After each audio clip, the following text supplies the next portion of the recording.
What happens when one of Hollywood's most respected legends sits down for what should have been a friendly interview, only to realize the host across from him has other plans?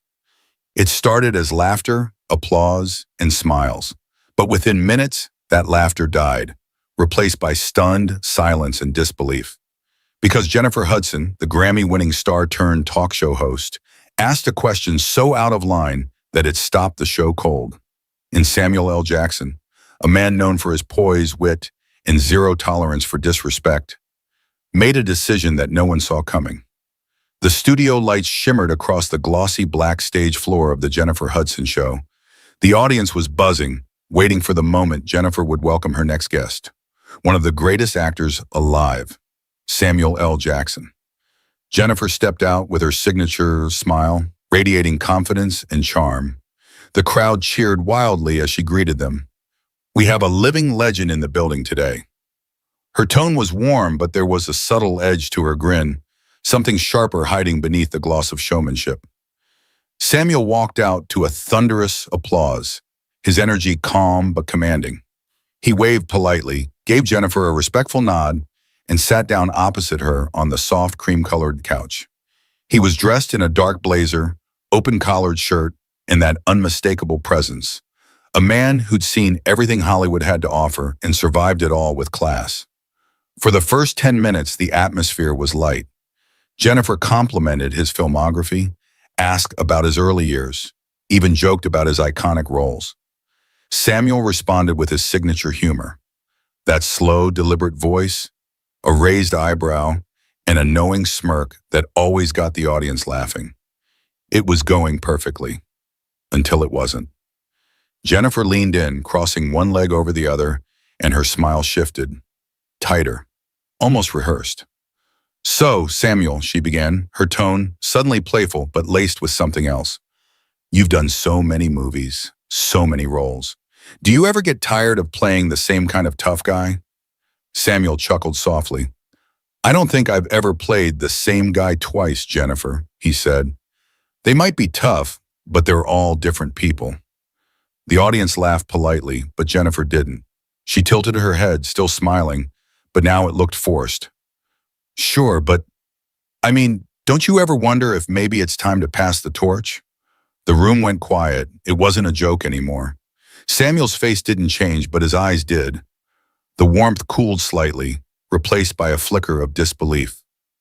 "Pass the torch?" he repeated, slowly. "I didn't know the fire was out." That got a small laugh from the audience, but Jennifer wasn't backing off. She said, "you've been in this industry for decades. Do you ever think about stepping back, letting the younger generation have their moment?" Samuel smiled, but it was the kind of smile that hides irritation. "Jennifer," he said calmly, "the younger generation's doing fine. They don't need me to leave for them to shine." Jennifer nodded, pretending to agree.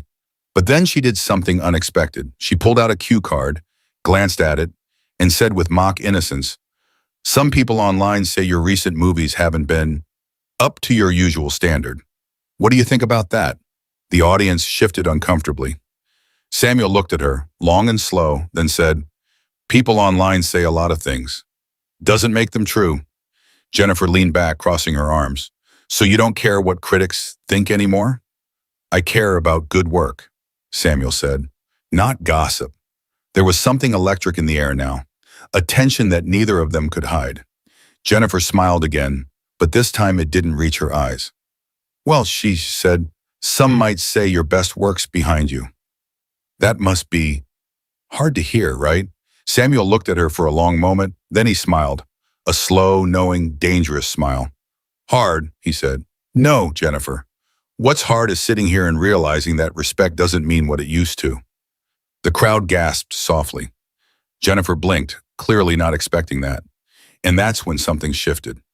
For the first time in his long career, Samuel L. Jackson, the man who'd been through it all, wasn't smiling for the cameras. A stagehand slid a mug of tea onto Jennifer's side table. Cameras floated in a half circle, red tally lights blinking like watchful eyes. The control room whispered in headsets, "Stay on 2, ready 3, hold the wide." The audience leaned forward as if one organism, sensing the air change, but not yet sure why. Jennifer smoothed the cue card with her thumb. You talk about respect, she said, voice sweet as frosting. But respect is earned every day, isn't it? Not just with reputation, with relevance. The word hung there, sticky. Samuel didn't flinch. Relevance? He repeated, as if turning a coin in his hand. I get up, I make something honest, I tell the truth through a character. If that truth lands with a 19-year-old in Detroit or a 60-year-old in Dublin, that's relevance. It isn't a hashtag. A few people clapped. Jennifer pressed on. But do you check the numbers? The box office, the streams? Because some would say the last couple didn't exactly pay your rent, he said lightly, saving her from the sentence she'd regret. The audience laughed with relief. I check the call sheet, Jennifer. Who's on set? Who's learning? Who's counting on me to show up on time and know my lines? Numbers take care of themselves when the work is right. She smiled, but the smile had edges now. So you're not worried about saturation? You've made, over 100 films? Maybe people are ready for fresh faces. Great, he said. Let them be fresh. Let them be paid. Let them lead. Me being here doesn't keep them out. I open doors when I can. I'm not standing in any door frame. Some would argue you are. Some haven't been on a set with me. A nervous ripple moved through the bleachers. You could hear the director's whisper from the booth, a faint metallic shiver in the speakers.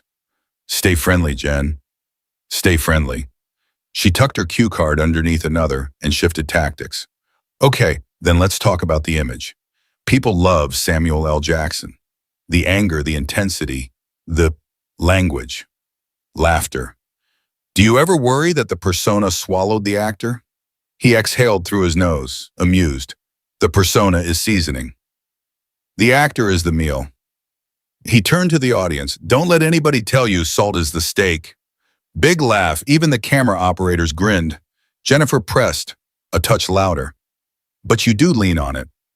The catchphrases, the shouting. Is that because subtlety isn't selling? The laugh died. Samuel's head tilted. Not offended, assessing. You asked if subtlety sells. Go watch the scenes where I don't say a word. Watch the cutaways where I'm just listening. You'll see a man working, not a meme performing.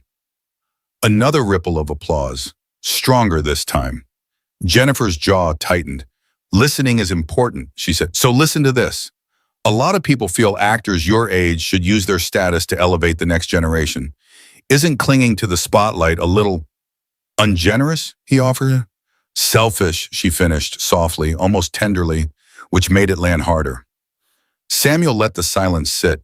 He looked past her toward the rafters, as if searching for a softer light to stand in. When he spoke, the rough velvet of his voice lowered a shade. I teach. I produce. I call young actors after table reads and tell them what they did that was honest. I donate to public school theater programs so a kid can find their voice before the world shuts it. If that's clinging, then I hope more people cling. It should have been the button, the gracious pivot back to harmony. But Jennifer didn't take it. She crossed her leg again, ankle swinging, bracelets chiming like a warning. Transparency moment, she said brightly. I rewatched 3 of your recent films this weekend, and I didn't feel them. Not like your old stuff. Maybe audiences don't either. A groan rolled from the back row. Samuel's posture changed by a degree you could miss if you weren't looking. The stillness of a man choosing patience. Not feeling a film is valid, he said. Turning that into a verdict on a person's worth is not. I didn't say worth, Jennifer replied, eyebrow lifting. I said audience appetite. You conflated them, he said gently. Happens fast under lights. The bandleader coughed into a fist. A producer slid into the aisle with the look of someone approaching a nervous dog. Calm palms. Don't startle. Jennifer's smile thinned. We keep it real here, she said to the audience. We ask the questions people are thinking. Then ask them, he said. Ask about the craft, the collaboration, the failures that taught me something. Ask why I say yes to smaller stories between the noisy ones. Ask about reading plays to kids in hospital wards because Their faces change when the commas change. He paused. You want truth? Ask for it without trying to make a bruise first. That landed. You could almost hear the room inhale. Jennifer blinked, then tried levity. Come on, Sam, you don't bruise easy. Easy isn't the point, he said. Respect is. A red light flashed, 90 seconds to break. The control room voice was louder now, clipped. Toss to commercial. Do it now. Jennifer ignored it, sensing a cliff and accelerating anyway. Look, I admire you, we all do. But there's a time, right? Athletes retire, singers shift to mentoring. Isn't there a point where you bow out gracefully? He smiled in a way that wasn't a smile. When the work asks me to, not when the noise does. She leaned forward, voice honeyed, words sharpened. Or when a host has the courage to say what others won't. Courage, he repeated softly, isn't cruelty with makeup on. Gasps. The bandleader's eyebrows climbed into his hairline. Jennifer's cheeks colored. For a heartbeat, the mask slipped. The wounded look of someone told a truth they didn't want to hear. Then the steel returned. Let me be specific, she said. Your last film opened small. Critics called it tired. If a young actor had that run, they'd be done. Why is it different for you? Samuel didn't answer immediately. He studied her card, then her face, then the audience, as if choosing where to plant his flag. Because I've proven I can climb out of any valley and still carry other people up with me, he said. Because a season isn't a career. Because longevity is a craft. And because the day I'm a headline more than I'm a human, I'll be the first to leave. Some might say that day is today, she said. It was quiet enough to hear a ring slide on a finger somewhere in row 5. Samuel sat forward, forearms on his knees, an intimacy the cameras loved. No, he said softly, today is the day I remind folks that tough questions don't require disrespect as a delivery system. The tally light blinked. Break, break, break. Jennifer forced a laugh, palms up. We'll be right back with more Real Talk with Samuel L. Jackson. The band punched a bright sting. Lights eased, applause signs begged. The audience clapped because they were told to, not because they felt like it. As stagehands swarmed for touch-ups, Jennifer sat very still, staring at her cards as if the ink might rearrange into safer questions. A producer crouched beside her. We can pivot, he whispered. Family, theater, the cookbook. She shook him off. I'm fine. Across from her, Samuel sat in water and looked at the floor, then the ceiling, then nowhere. A makeup artist dabbed his forehead. He thanked her by name. When the countdown began, 5, 4, 3, he rolled his shoulders once, like a fighter loosening the tension in the past. The lights surged alive. Jennifer's smile returned, lacquered and bright. We're back with the incomparable Samuel L. Jackson, she purred. Let's lighten it up. Beat. Or maybe not. He waited. She planted the question like a flag. If you weren't Samuel L. Jackson, the legend, the brand, do you really think you'd still be getting hired? The audience recoiled. The band leader's hand froze above the keys. Somewhere in the booth, a producer whispered, "Oh no." Samuel's eyes lifted to hers, clear, steady, immeasurably tired of the game. He didn't raise his voice. He didn't reach for a joke. He simply touched the base of his lapel microphone with 2 fingers, as if testing how firmly it was clipped. And for the first time, the audience realized this wasn't just friction. It was a fuse, and it was almost gone. The air inside the studio had changed. It was thicker now, quieter. The bright lights no longer felt warm. They felt harsh, clinical, like interrogation lamps. Jennifer smiled, but it wasn't real. It was the kind of smile a person wears when they're trying to hold power that's already slipping through their fingers. Samuel sat still, calm, composed. His hand rested on his knee, his thumb rhythmically tapping once, twice. A silent countdown. Jennifer shifted in her seat, ignoring the frantic signals from her producer through the teleprompter glass. So, she said, drawing out the word, you're saying you don't think age or performance matters in this business anymore? That you can just keep going forever? Samuel leaned forward, elbows on his knees, his gaze steady but now sharpened. I'm saying, he replied slowly, I can keep doing what I love as long as I'm capable of doing it. That's how every craft works. You stop when the work stops needing you, not when someone decides you're too old to be interesting, the audience murmured softly. Jennifer laughed, but it was hollow, the kind of laugh that masks frustration. Oh, come on, Samuel. Be honest. There's a point when the audience moves on. That's just reality. He nodded slightly. Sure, people move on, but respect doesn't have an expiration date. That line hit hard. The audience clapped instinctively, but the applause wasn't enthusiastic. It was nervous, supportive. Jennifer's eyes flickered, and she waved a hand as if to brush it off. You've been in this industry a long time, she said, her tone lighter, though the undercurrent remained sharp. Maybe it's just difficult to see your own decline? The room went silent. Even the camera operators looked up from their monitors. Jennifer realized too late what she'd just said. Her face froze for a split second before she forced another smile. Samuel's expression didn't change. No visible anger, no sharp reaction. Just a stillness that was somehow louder than shouting. Decline, he repeated. Interesting choice of word. Jennifer tried to recover. I didn't mean that personally. I just meant... You did, Samuel interrupted quietly. His tone wasn't aggressive. It was precise, surgical. You meant it exactly the way it sounded. That's why it hit the way it did. The audience stayed silent. No one dared to clap or laugh. The tension was so thick you could hear the faint hum of the studio lights overhead. Jennifer crossed her arms, defensive now. Well, I'm just doing my job. People want to hear the tough questions. Tough questions are fine, Samuel said evenly. Disrespect is not. Jennifer blinked, her confidence faltering. I wasn't disrespecting you. Samuel tilted his head slightly, almost pitying. You don't have to raise your voice to be disrespectful, Jennifer. Sometimes it's in the tone. Sometimes it's in the way you smile when you're trying to make someone small. The audience gasped softly. Jennifer's face reddened, her composure cracked. You're overreacting. You've been in Hollywood too long. You can't take a little honesty? That was it. That was the moment the mask came off.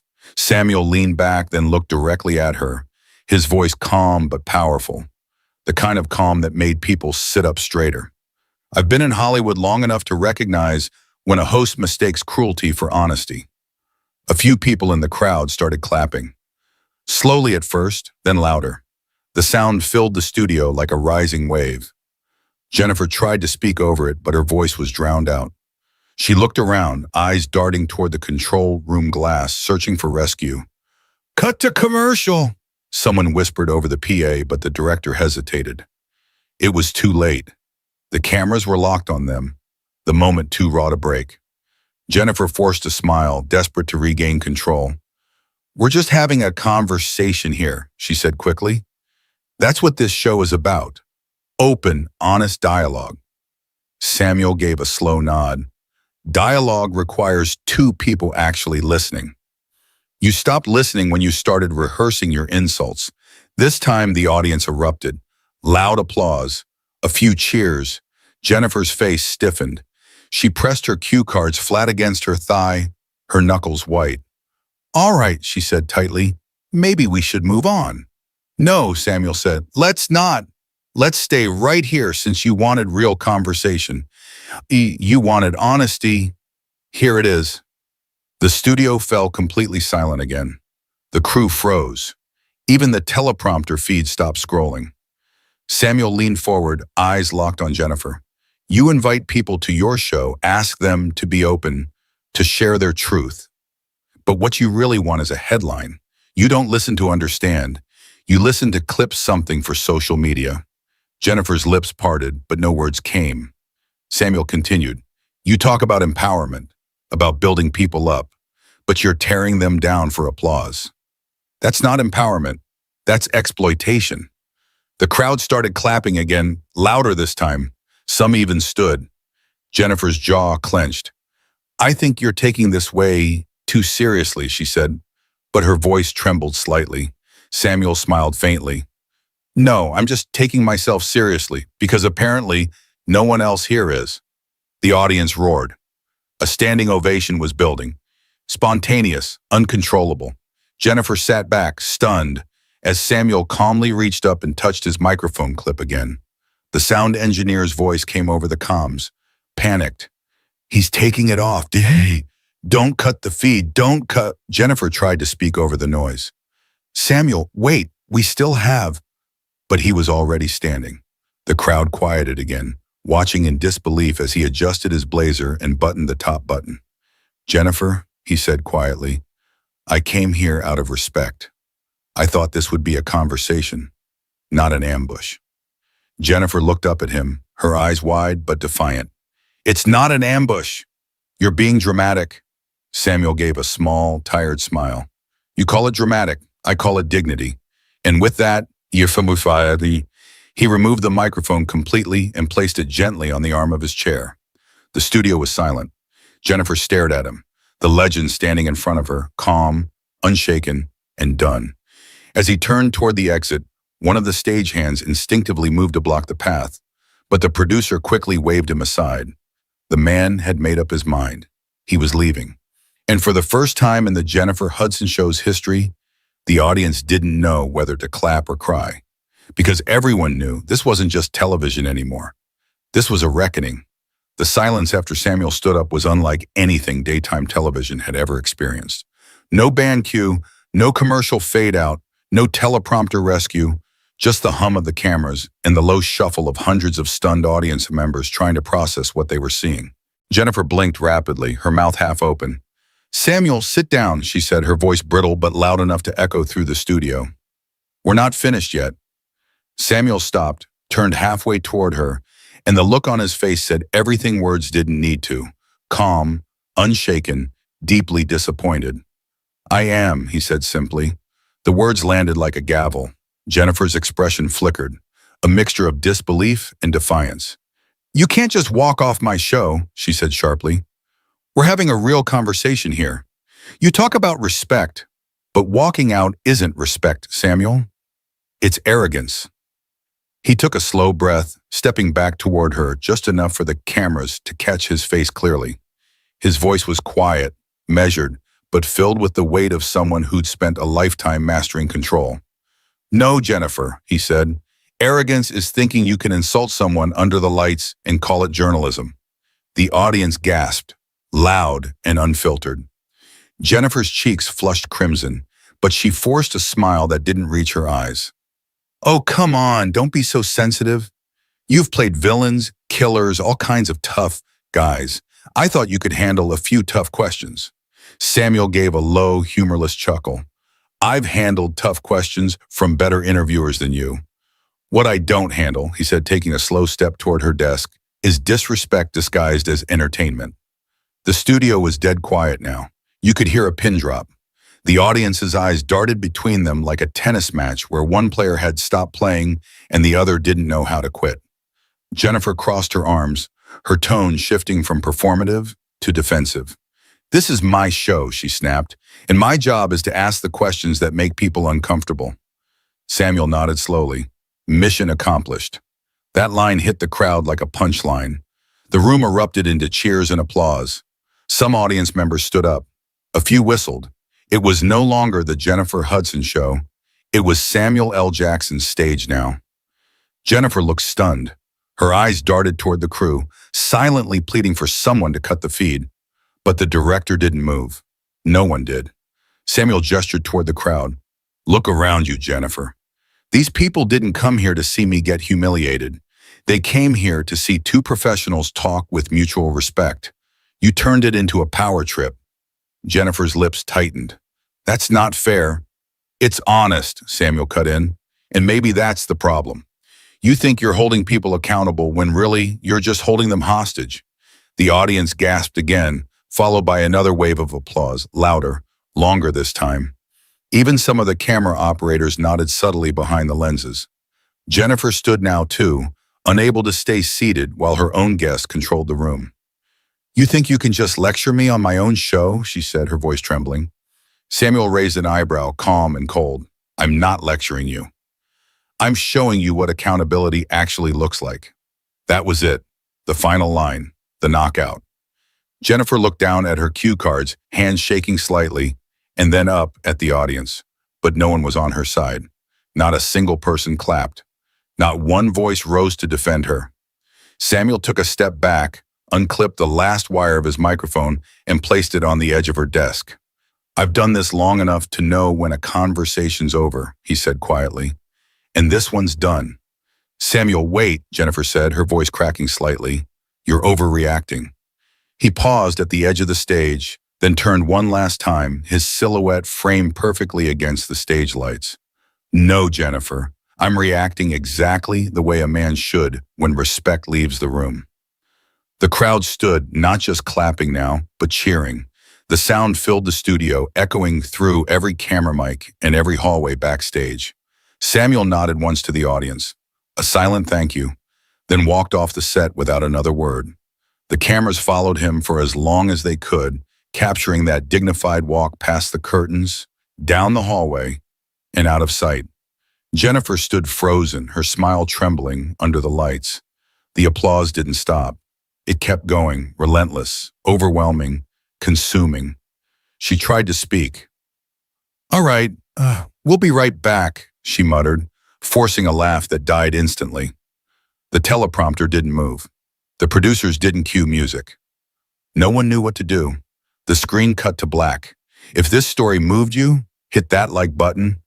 It really helps more people find these powerful, true-to-life stories. And if you want to see more moments like this, stories of dignity, respect, and people standing up for themselves when it matters most, make sure to subscribe and turn on notifications. Because here we don't just tell stories, we remember what they teach us.